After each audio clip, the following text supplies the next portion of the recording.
남성과 여성은 탈모의 기전부터 진행 양상까지 완전히 다른 특징을 가지고 있습니다. 그런데 문제는 오랜 시간 탈모 치료에 대한 연구가 남성형 탈모에 초점이 맞춰져 있었다는 겁니다. 그러다 보니 여성 탈모가 제대로 치료되지 못하거나 어떻게 치료를 해야 되는지 고민이 많으신 분들이 많은데요.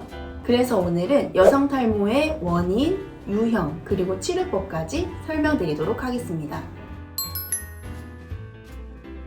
여성 탈모는 형태에 따라 구분할 수 있습니다. 첫 번째로 가장 많은 유형이 정수리 탈모입니다. 가르마가 점점 넓어지고 휑해져서 두피가 비치는 가장 대표적인 여성형 탈모 유형이죠.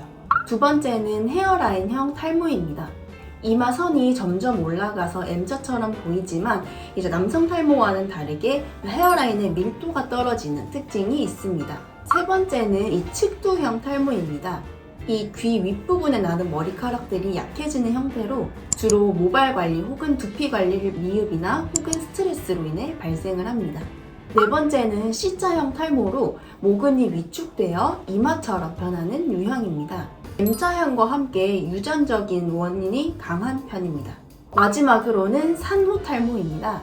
아기를 임신하고 있을 때 빠지지 않던 머리카락들이 출산 후에 일시적으로 한 번에 빠지면서 생기는 탈모인데요. 대부분 자연 회복되는 경우가 많지만 그렇지 않은 경우에는 반드시 치료가 필요합니다. 보통 탈모하면 유전이 가장 많이 떠오르죠. 하지만 이 부분이 남성형 탈모와 여성형 탈모의 어쩌면 차이점이라고 볼 수 있습니다. 물론 여성형에서도 유전의 영향이 있을 수는 있어요. 하지만 조금 더 크게 영향을 끼치는 것이 있는데요. 이게 바로 몸 안의 불균형입니다. 예를 들어서 스트레스가 많이 쌓이거나 피로해서 불필요한 열이 위로 오른다면 모낭을 자꾸 자극해서 튼튼하지 않은 모낭, 즉 머리카락을 잘 뿜어낼 수 없는 모낭으로 만들어냅니다.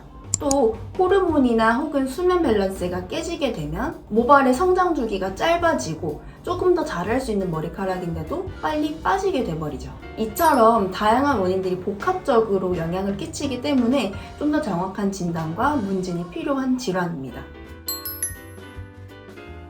여성 탈모약으로 알려져 있는 대표적인 약들이 몇 있는데요. 각각의 기전의 원리를 살펴보면 혈관을 확장시켜서 두피로 가는 혈류량을 늘리는 방법이 있습니다. 물론 이런 방법도 도움이 될 수는 있죠. 하지만 제일 중요한 건 그 각각 사람이 가지고 있는 몸 내부의 문제점들을 꼭 치료를 해야 증상 개선은 물론이고 더 나아가서 재발까지 예방할 수 있다는 점입니다.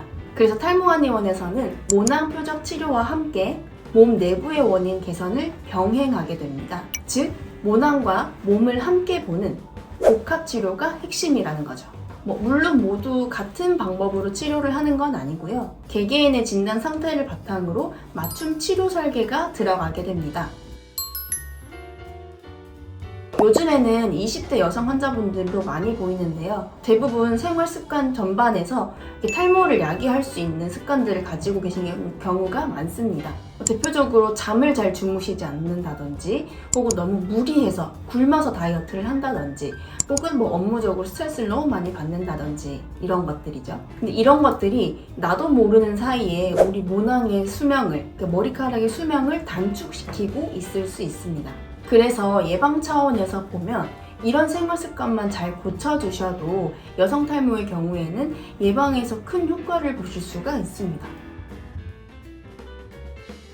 머리카락 빠지는 거에 대한 고민이 있으신 분들이 여전히 샴푸, 바르는 것들 이런 것들에만 조금 더 집중하고 계실 것 같은데요. 사실은 그것보다 원인, 내 몸을 먼저 들여다보는 것이 탈모 회복에 조금 더 도움이 될 수 있다는 점을 알려드리면서 영상을 마무리하겠습니다.